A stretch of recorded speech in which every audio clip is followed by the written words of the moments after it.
Bukan buku doa-doa, bukan kitab kuning yang biasa dibaca di pesantren. Percaya atau tidak, buku ini dibaca oleh Galileo Galilei, Johannes Kepler, René Descartes, sampai Leonardo da Vinci.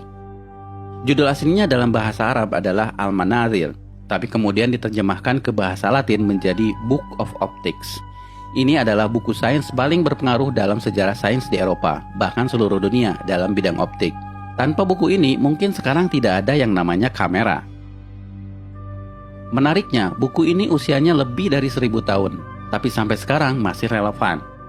Amazing is that we, all around the world, we talk about Newton as being the father of optics, and yet here we are, 1,000 years ago. Siapa penulis buku ini? Orang Barat menyebutnya Al-Hazen, sebutan Latin untuk Al-Haytham. Ya, beliau adalah Ibnu Al-Haytham, seorang ilmuwan muslim di abad ke-11, di mana ketika itu Islam sedang dalam masa keemasannya. Orang Barat menyebutnya the Islamic Golden Age. Allow me to introduce Ibn Al-Haytham, a great scientist whose ideas led to the invention of the camera. You invented the camera? Mungkin bagi kalian, Ibnu Al-Haytham bukan siapa-siapa. Bahkan banyak muslim yang tidak kenal beliau. Tapi di Eropa, beliau sangat terkenal, disejajarkan dengan Galileo dan Newton, karena beliau adalah peletak dasar ilmu tentang cahaya. Sehingga Ibnu Al-Haytham disebut sebagai The Fathers of Optics. Karena itu pada tahun 2015, UNESCO pernah mengadakan perayaan The International Year of Light untuk mengenang 1000 tahun karya Al-Haytham. I am pleased to partner with the international organization 1001 Inventions to launch the World of Ibn Al-Haytham Global Campaign to promote light science for the benefit of all.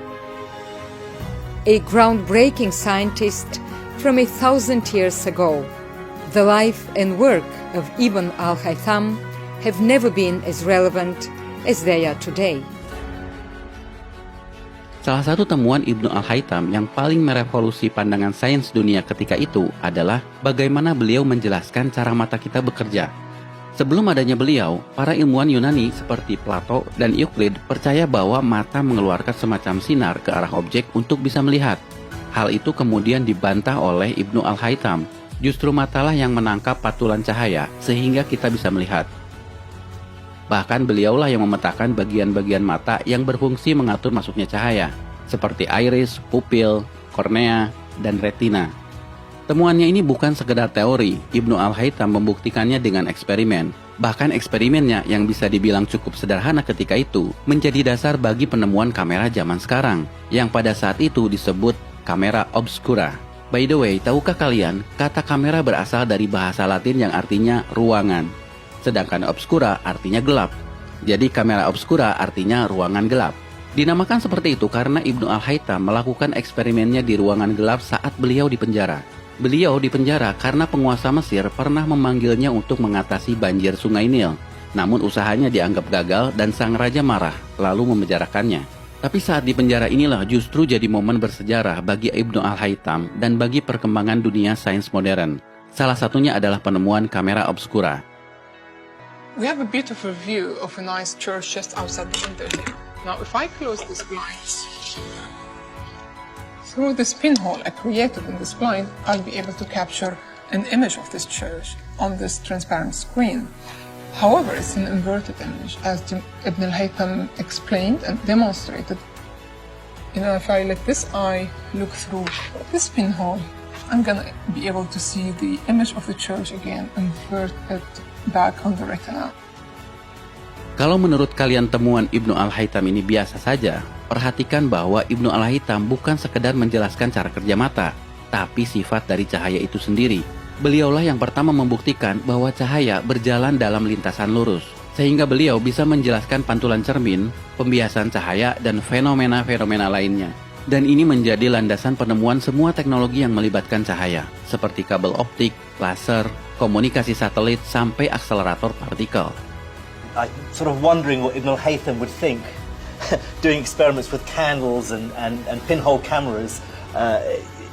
Well, he wouldn't even be able to imagine a world 1,000 years later. I think it's come a long way, but ultimately we're using exactly the same principles that he was thinking about back then.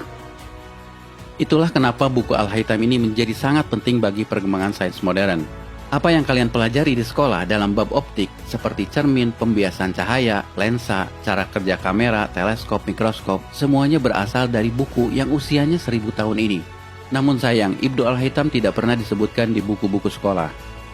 For me, what's so amazing is that we, all around the world, we talk about Newton as being the father of optics, and yet here we are, 1,000 years ago, 700 years before Newton, and here's a ray diagram. There's a convex lens, and there's a focal point, and there's all the ray lines and parallel lines and the angles of refraction. Here it is, 1,000 years ago. Dan kalian perlu tahu, buku yang beliau tulis tentang sains bukan hanya ini, tapi Ibnu Al-Haytham menulis lebih dari 200 buku. Dan bukan hanya tentang optik, tapi juga matematika, astronomi, dan engineering. Sayang, sebagian besar bukunya hilang. Ini adalah daftar buku-buku beliau yang terselamatkan. Sekali lagi, nama Ibnu Al-Haytham mungkin bagi kalian tidak populer, tidak sepopuler Newton atau Einstein. Tapi asal kalian tahu, nama Ibnu Al-Haytham atau Al-Hazan begitu pentingnya sampai nama beliau dijadikan nama salah satu kawah di bulan. Dan beliau juga diabadikan dalam mata uang Irak, 10.000 dinar. Dan ini adalah film yang diputar di perayaan di International Year of Light, kerjasama UNESCO dan 1001 Invention. Sebuah film yang mencoba menggugah kesadaran kita bahwa ada peran peradaban Islam dalam sains modern. I found a way of projecting an image onto another surface through a small hole in a dark room, later called camera obscura. Abbas ibn Farnas. He dared to dream about flying 1,000 years before the Wright brothers. Nah guys, dalam momen Ramadan ini, mari kita merenung. Jika kalian seorang muslim, tidak melulu harus pandai dalam urusan agama. Ibnu Al-Haytham adalah contoh bahwa seorang muslim juga bisa berperan dalam kemajuan peradaban dunia dalam ilmu pengetahuan. Karyanya melampaui batas agama, batas negara, bahkan batas waktu. His book changed everything, and he's regarded by many as being the father of modern optics. In fact, I'd go further than that and say he was the greatest physicist in the 2,000-year span between Archimedes and Isaac Newton.